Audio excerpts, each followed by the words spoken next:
हमारे चैनल में आपका स्वागत है। जी हाँ, उत्तर प्रदेश के गांवों में इन दिनों एक अजीब सी बेचैनी है।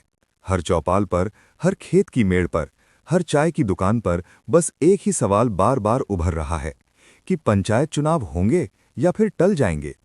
ये सवाल सिर्फ राजनीति का नहीं है, ये सवाल उन सपनों का है जो महीनों से गांव की गलियों में घूम रहे हैं।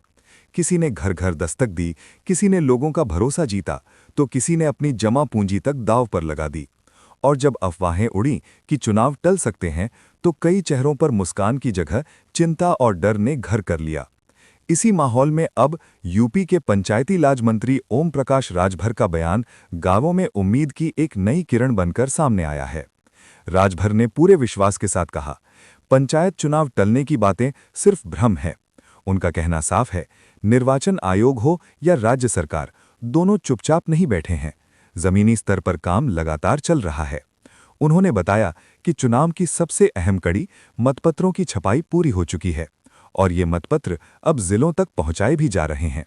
यानी ये सिर्फ वादे नहीं, बल्कि चुनाव की धड़कन अब कागजों पर नहीं, जमीन पर सुनाई दे रही है।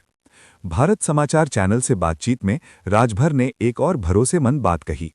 मतदाता सूची अब अपने अंतिम पड़ाव पर है और 28 फरवरी को अंतिम प्रकाशन कर दिया जाएगा। उन्होंने साफ किया कि चुनाव को समय पर कराने की पूरी तैयारी है। फिलहाल चुनाव टालने जैसा कोई इरादा नहीं दिखता। जब चुनाव टलने की अफवाहों पर सवाल हुआ तो मंत्री का दर्द भी झलका। उन्होंने कहा, कुछ लोग अपनी अपनी सहूलियत के हिसाब से डर और भ्रम फैला रहे हैं। उन्होंने बताया कि आज कई कर्मचारी एसआईआर यानी स्पेशल इंक्वायरी रिपोर्ट के काम में जुटे हैं। आने वाली जनगणना और बोर्ड परीक्षाओं को लेकर भी लोग अंदाजे लगा रहे हैं। लेकिन हकीकत यही है कि सरकार और निर्वाचन आयोग अपना काम पूरी निष्ठा से कर रहे हैं। ओबीसी आरक्षण का मुद्दा भी लाखों लोगों के दिल से जुड़ा है। इस पर मंत्री ने कहा कि हाईकोर्ट के आदेश के अनुसार पिछड़ा वर्ग आयोग के गठन की प्रक्रिया चल रही है और जैसे ही आयोग बनेगा, पिछड़ों के हक हिस्से की लड़ाई आगे बढ़ेगी। भाजपा से गठबंधन और टिकट बंटवारे पर राजभर ने बहुत सादा लेकिन गहरी बात कही, जिसकी जितनी हिस्सेदारी उसे उतना हिस्सा। और जब सवाल आया कि चुनाव की तारीख आखिर कब आएगी, तो मंत्री ने भरोसा दिलाया, फैसला निर्वाचन आयोग और सरकार की संयुक्त बैठक के बाद होगा।